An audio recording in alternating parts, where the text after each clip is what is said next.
Bonjour à tous les lecteurs de Frandroid.com. Je vais vous faire un petit tour du Samsung Galaxy sorti au mois de juillet chez Bouygues Telecom et qui est uniquement disponible chez eux.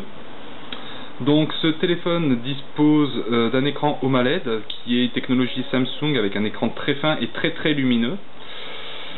En bas, donc on trouve ici un bouton qui permet d'ouvrir les menus des applications, le bouton qui permet de décrocher, le bouton qui permet de raccrocher un appel et d'éteindre son téléphone, le bouton avec la flèche qui permet de revenir en fait à l'activité antérieure ou de fermer la fenêtre en cours, le bouton ici qui est égal au bouton Home qui permet de revenir à l'écran d'accueil, et enfin ici un pad directionnel avec un bouton OK. Sur le côté se trouvent deux boutons. Le premier ici, c'est un peu flou. Le premier bouton qui permet donc de mettre en veille son téléphone et le bouton qui permet de prendre des photos. Sur le dessus, un connecteur 3 mm,5 pardon, pour connecter les écouteurs et l'ouverture pour connecter un câble USB.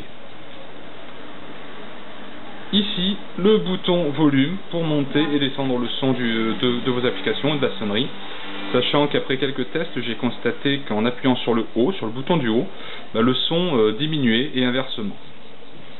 Et enfin, un appareil photo de 5 mégapixels avec un flash, qui est le premier téléphone à disposer d'un flash. Ici, un effet très glossy et qui, ma foi, laisse de grandes traces quand on passe le doigt dessus. Au niveau de l'écran, sincèrement c'est un bel écran. Alors il faut faire un appui long, parce que c'est vraiment pas pratique. C'est-à-dire on appuie là, il faut faire un appui long sur le bouton, et voilà.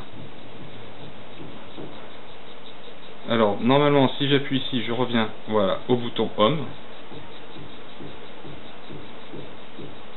Avec ici donc plusieurs applications. Donc ce ne sont pas des applications, ce sont des liens vers le navigateur internet et les applications Bouygues Telecom, les sites web de Bouygues Telecom pour avoir plus d'images, pour avoir de la musique, etc. etc. Les applications sont celles en standard fournies par Android sur n'importe quel système Android 1.5 Cupcake. Donc on a Gmail, l'Android Market, hop, que je viens de lancer.